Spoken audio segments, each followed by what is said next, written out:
নমস্কার, আমার নাম আশিস সেনগুপ্ত, রাজনৈতিক বিশ্লেষক, পলিটিক্যাল অ্যানালিস্ট।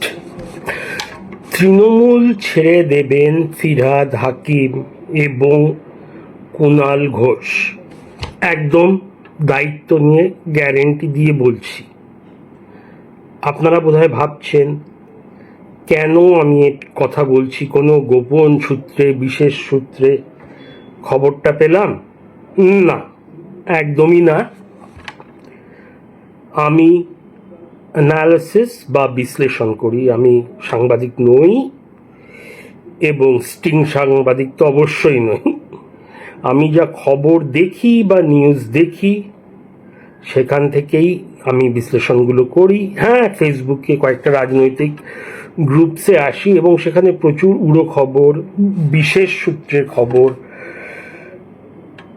এইসব আসে, প্রচুর পোস্ট হয়। কিন্তু আমি মেইন স্ট্রিম মিডিয়া, মানে বাংলায় যেগুলো রিপাবলিক বাংলা, এবিপি আনন্দ, 24 ঘন্টা, TV9 বাংলা, মানে যেগুলো মেন নিউজ 18, সেগুলো ছাড়া অন্য কোনো খবরের ওপরে প্রতিবেদন করি না। কেন? বিশ্বাস করা যায় না। তাহলে ভাবছেন কেন বলছি, তাও গ্যারেন্টি নিয়ে? কারণ আছে, আপনারা মিলিয়ে নেবেন। কেন, এটা তো অদূর ভবিষ্যতেই হবে এবং খুব একটা বেশি দিনও লাগবে না। কতদিনে ছাড়বেন ওইখানেও আমি বলে দিতে পারি, খুব বেশি হলে 1.5 মাসের মধ্যে। এবার আসি কেন, প্রথমে আসি ফিরহাদ হাকিমের কথায়। ফিরহাদ হাকিম তৃণমূল কংগ্রেসের খুব খুব বড় মাপের নেতা, এছাড়া বিশ্বস্ত, অনুগত, লয়াল একজন, যার মমতা ব্যানার্জির প্রতি লয়্যালটি নিয়ে কেউ প্রশ্ন তুলতে পারবেন না। একদম প্রথম থেকে আছেন। 2009 থেকে দেখছি 2010 যখন কাউন্সিলর ইলেকশন পুরো সুইপ করলো তৃণমূল, ওনার আর এখন যিনি নেই আর তৃণমূলে, শোভন, জল শোভন যাকে বলা হয়, উনি মেয়র হয়েছিলেন, হাকিম উপপ্রধান। এখন তো উনি মেয়র, যদিও এই প্রতিবেদন যখন করছি দেখলাম উনি পদত্যাগ করেছেন মেয়র থেকে, তবে ডিটেলস জানি না, আর এই প্রতিবেদনের সাথে কোনো রিলেশন নেই। তো প্রথম থেকে আছেন বিশ্বস্ত সৈনিক, সব ডিসিশন, বারবার মন্ত্রী হয়েছেন, বারবার বিধায়ক হয়েছেন এবং বিশাল মার্জিনে উনি জেতেন। মেনলি মেটিয়া ব্রুজ থেকে উনি যেতেন, কলকাতা পোর্ট একই। তা আর কাউন্সিলরও হন ওনার চেতলা এরিয়া থেকে। তা পার্থ চ্যাটার্জি, যিনি এখন নেই, আছেন, বেঁচে আছেন, তৃণমূলে নেই, সাসপেন্ডেড, ওই 40 কোটি টাকা ওনার বান্ধবীর বাড়ি থেকে পাওয়া যাওয়ার পর, বা মুকুল রয়, উনি বিজেপিতে জয়েন করার আগে নাম্বার 2 ছিলেন, এই দুজনের পরেই বোধহয় ফিরহাদ হাকিম আসতেন অরূপ বিশ্বাসেরও ওপরে। তাহলে কেন বলছি ছাড়বেন? কারণ ওই একটাই, অভিষেক ব্যানার্জি। কিন্তু ওনার অনুগত্য এতটাই মমতাদির প্রতি, আর যেহেতু উনি মাইনরিটি কমিউনিটি থেকে, মাইনরিটি কমিউনিটি কখনোই বিজেপিতে যাবে না এবং বিজেপিতে না গেলে তৃণমূল সেফেস্ট, তাই উনি এখনো ছাড়েননি। কারণ ওনার যে সাপোর্ট বেস, সেটা আসছি আমি সেখানে। তো কারণ একটাই, সেই অভিষেক ব্যানার্জি। মনে আছে নারদা কাণ্ড হয়েছিল, বিভিন্ন লোককে পয়সা নিতে দেখা গেছিল। আমাদের এখন কারেন্ট মুখ্যমন্ত্রী, ওনার একটা কাগজ মরানো, কাকলি ঘোষ দস্তিদার, তারপরে সৌগত রয়, আরও অনেকে, এর মধ্যে ফিরহাদ হাকিমও ছিলেন। এবারে এই ব্যাপারটা, ওটা ঘুষ ঠিক বলা যায় না, কারণ যে স্টিংটা করা হয়েছিল সেখানে বলা হচ্ছিল যে এই কারণ ওই কারণ। তো অনেকে বলেন আমরা ভেবেছি পার্টির চাঁদা, সেটা তদন্তের বিষয়, বিচারাধীন আছে, আমি সে বিষয়ে যাব না। কিন্তু এই স্টিংটা, শুভেন্দু অধিকারী একবার বলেছিলেন যে পুরো প্ল্যানটা করেছিলেন অভিষেক ব্যানার্জি, সবাইকে ফাঁসিয়েছিলেন। এই কথাটা শুভেন্দুবাবু বলেছিলেন যখন উনি বিজেপিতে চলে আসেন। কিন্তু যখন ফিরহাদ হাকিমকে জিজ্ঞেস করা হয়, এটা 2-3 বছর আগে, এই একই নারদা নিয়ে, উনি বলেন বিরোধী দলনেতা তো এই বিষয়ে পরিষ্কার করে দিয়েছেন, আমি দলে থেকে বলতে চাই না, কিন্তু ওনার যা মত আমারও তাই মত। মানে ব্যাপারটা ছিল, এটা ঘুষ ছিল না, চক্রান্ত করে ফাঁসিয়েছিল, এবং এই স্টিংয়ের পেছনে কোনো বিজেপি বা সিপিএম বা কোনো অপোজিশন কেউ ছিল না, বা কোনো নিউজ মিডিয়াও ছিল না, পুরোটাই অভিষেক ব্যানার্জির প্ল্যান ছিল। কারণ এদের একটা মানে টাকা নিচ্ছে দেখিয়ে, যেই আমরা দেখি কেউ টাকা নিচ্ছে, প্রথমেই আমাদের মাথায় আসে ঘুষ, হোক বা না হোক। আমি বলছি না এনারা সৎ, আমিও বলছি না এনারা ঘুষ নিয়েছেন, দুটোর একটাও বলছি না। আমি শুধু বলছি এই টাকা নেওয়ার যে ভিজুয়াল ইমেজটা আমাদের সাধারণ মানুষের কাছে একটা খুব নেগেটিভভাবে এনে দেয় রাজনীতিবিদদের। তো এই তখনকার তৎকালীন শুভেন্দুবাবু হন, ফিরহাদ হাকিম, কাকলি ঘোষ দস্তিদার, সৌগত রায় বাবু, সবাইকেই জানা। তখন সৌগত রায়ের বয়স তখনও খুব একটা বেশি ছিল না, 71 এরকম, 72-73 খুব বেশি হলে। তো এনাদের সরিয়ে দিয়ে নিজেকে সামনে নিয়ে আসতে, তো এই চক্রান্ত এক।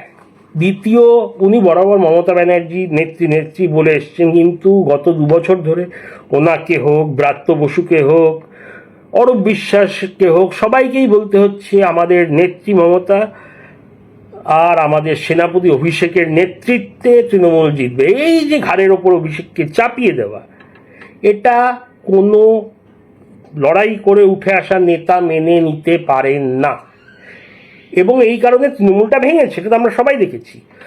কিন্তু এখনো ফিরহাদ ছাড়েননি কেন? কারণ ওনার এরিয়া, পোর্ট বা সমগ্র বলতে পারেন মেটিয়াবুরুজ, পুরো জায়গাটায় উনি আগে নিজের এই কাউন্সিলর হয়েছেন, নিজের কাজ দিয়ে গ্রাউন্ড লেভেলে গিয়ে, এখানে এই ব্যাপারটা তো খুব তাড়াতাড়ি হয়ে গেছে, এই তৃণমূলের ভাঙাটা জাস্ট 14 দিনে।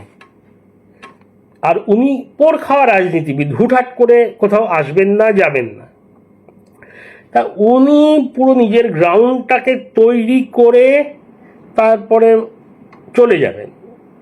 ওনার পক্ষে অসুবিধা হবে, কিন্তু অভিষেক ব্যানার্জিকে যারা মাটি থেকে লড়াই করে রাজনীতিটা করে এসছেন, এরকম একটা অপদার্থ, অপগণ্ড, গুন্ডা, এবং অনেকে বলে প্রচুর খুন করিয়েছেন, যেমন যে ওনাকে থাপ্পড় মেরেছিল, এগুলো অভিযোগ, এই মানে খুন করার ব্যাপারটা অপদার্থ, এটা তো প্রমাণিত। যেটা বলে শুধু পিসি আছে বলে একদম যার কাউন্সিলর হওয়ার যোগ্যতা নেই তাকে একদম সর্বোচ্চ লেভেলে বসিয়ে দিয়েছে। বাংলাকে নিজের পার্সোনাল প্রপার্টি, নিজস্ব সম্পত্তি ভাবেন, তৃণমূলকে তো ভাবেনি।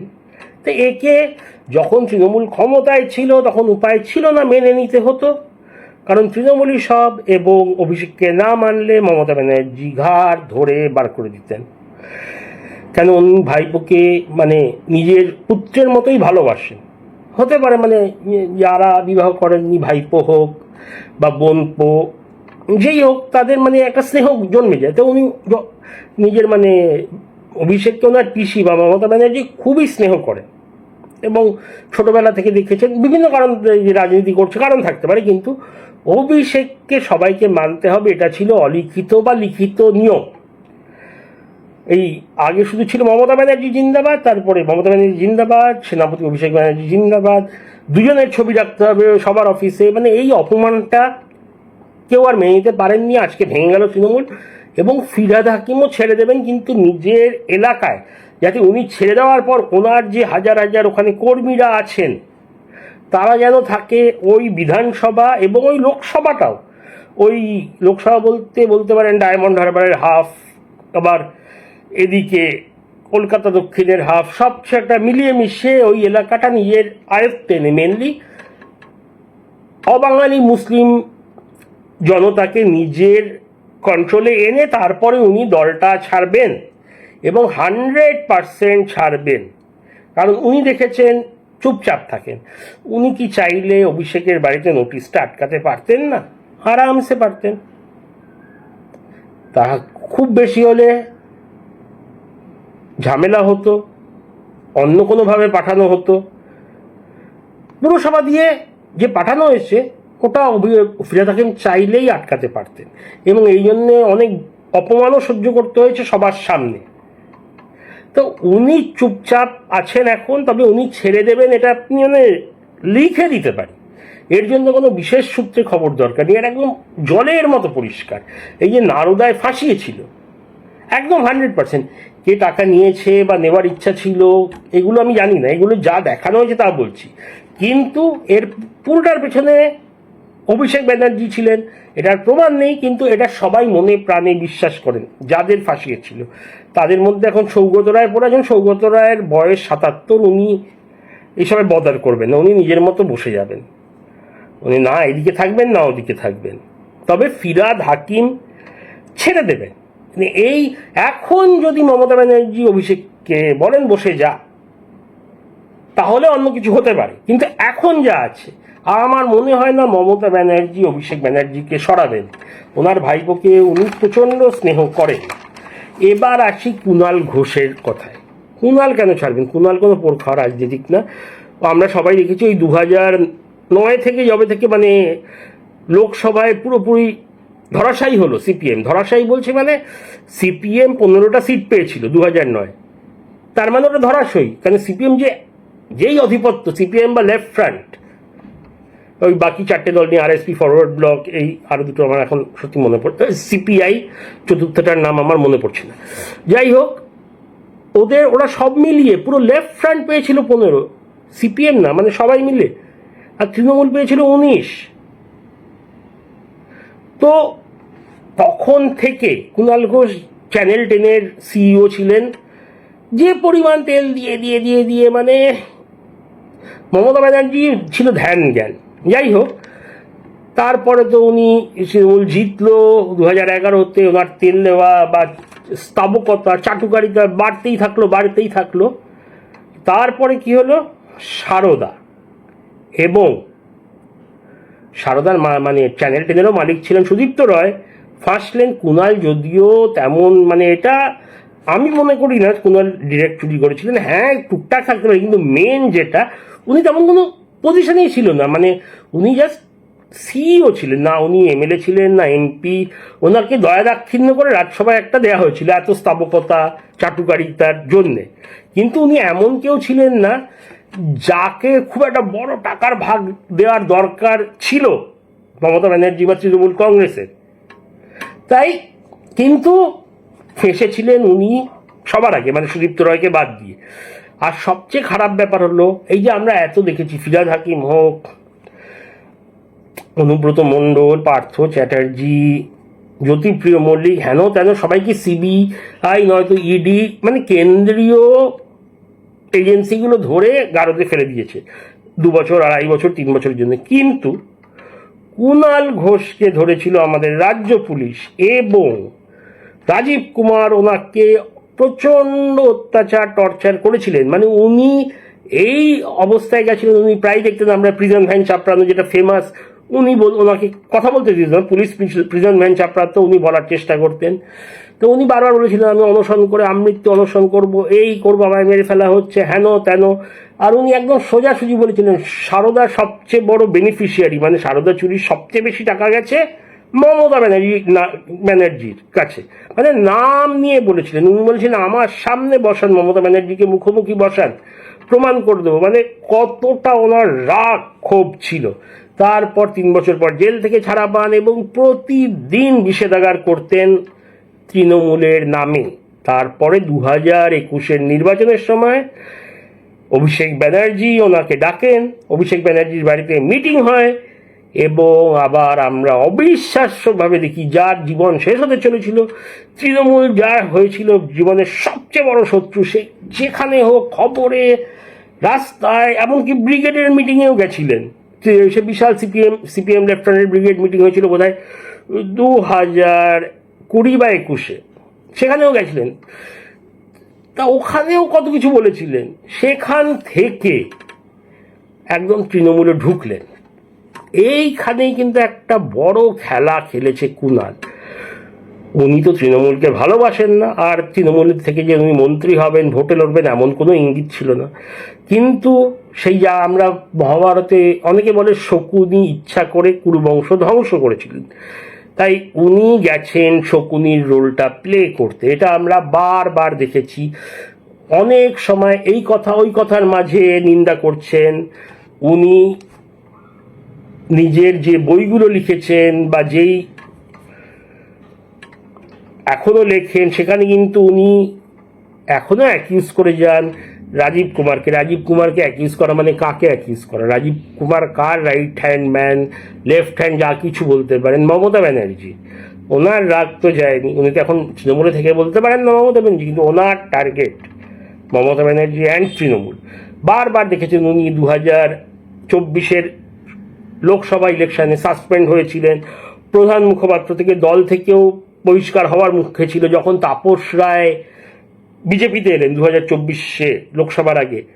ঠিক ওই সময় কুণাল ঘোষকেও সরানো হয়েছিল, পরে আবার ফেরত নিয়ে আসা হয়। কুণাল ঘোষ অনেকবার নয়না ব্যানার্জির হাজবেন্ড, মানে কি নাম, সুদীপ ব্যানার্জি, প্রবীণ নেতা নর্থ কলকাতার, তার বিরুদ্ধে কতবার বলেছেন যে উনি বিজেপির হয়ে কাজ করেন, হেন তেন, এখনো মানে বারবার, তাই জন্য সাসপেন্ড হতে হয়েছে। আর এইবারে যে কিন্তু এইসব বলার সাথে সাথে উনি মমতা ব্যানার্জিকে প্রচণ্ডভাবে ডিফেন্ড করে যান, আস্তে আস্তে বিশ্বাস অর্জন করে এবারে বিধায়কের টিকিটটাও পেয়েছেন এবং টিকিট পেয়ে অদ্ভুতভাবে জিতে গেছেন। জিতে যাওয়ার পর বাকিদের দেখে উনি কিন্তু এখনো দল ছাড়েননি। কিন্তু যেদিন অভিষেক ব্যানার্জির ফলতায় গোহারা হেরে গেল, উনি কি বললেন? ডায়মন্ড হারবার মডেল হেরে গেছে, সর্বভারতীয় সম্পাদকের এলাকা, আমি আর কি বলবো, মানে একদম ওপেনলি কটাক্ষ করেছিলেন। এবং ওনার টার্গেট কিন্তু অভিষেক না, ওনার অভিষেককে নিয়ে প্রবলেম নেই, মুখে যাই বলুন, উনি তৃণমূলের এগেনস্টে রিভেঞ্জ চান। আর এইটা সুবর্ণ সুযোগ, কিন্তু উনি এখনো ছাড়বেন না। কিন্তু আজকে দেখেছিলেন তো শুভেন্দুবাবু, মানে আমাদের মাননীয় মুখ্যমন্ত্রীর প্রশাসনিক মিটিংয়ে গেছিলেন, ফিরহাদ হাকিমও গেছিল। এইবার ওনারা বলেছেন আমাদের এলাকার উন্নয়ন নিয়ে কথা বলতে গেছি, কিন্তু দেখুন কুণাল ঘোষও ঠিক নিজের বেলেঘাটায় নিজের রোয়াবটা জমাচ্ছেন। উনি বাড়ি বাড়ি গেছেন আক্রান্তদের, সব মানে ওই এলাকাটা নিজের কন্ট্রোলে নিয়ে, মানে এরা দুজন এখনই ছাড়বে না, কিন্তু 1 মাস থেকে 1.5 মাস, খুব বড় জোর 2 মাস ছেড়ে দেবেন এবং তাদের সঙ্গে আরও 2-3 জনকে নিয়ে আসবেন। মোটামুটি ফিরহাদ কুণাল যখন ছাড়বেন, মমতা ব্যানার্জি পুরো কন্ট্রোলটাই হারাবেন। আর মমতা ব্যানার্জির এখন যা বয়স, 72 বয়স, পলিটিশিয়ানদের জন্য তেমন কিছু না বয়স হতেও পারেন, মোদিজির বয়স 76, কিন্তু মোদিজি একা বিজেপি চালান না, বা অন্য কোনো নেতা, জ্যোতি বসু 84 বছর বয়স অবধি মুখ্যমন্ত্রী ছিলেন, কিন্তু ওনার জীবনেও মানে ইয়াং বয়সেও সিপিএম চালাতে হয়নি, বুদ্ধবাবুকেও চালাতে হয়নি। কিন্তু মমতা ব্যানার্জি ছাড়া তৃণমূল নেই, আর উনি এই বয়সে জেলায় জেলায় শহরে শহরে আর পারবেন না মিটিং করতে। আর অভিষেক একটা অপদার্থ। তা এই দুজন যেদিন তৃণমূলটা ছাড়বে, সেদিন তৃণমূল কংগ্রেসের ফাইনাল পেরেকটা পোঁতা হবে। মিলিয়ে নেবেন আমার কথা। আপাতত এতটাই। আপনাদের মতামত থাকলে জানাবেন কমেন্টসে। দেখার জন্য অনেক অনেক ধন্যবাদ। ভালো লাগলে সাবস্ক্রাইব করবেন। জয় হিন্দ।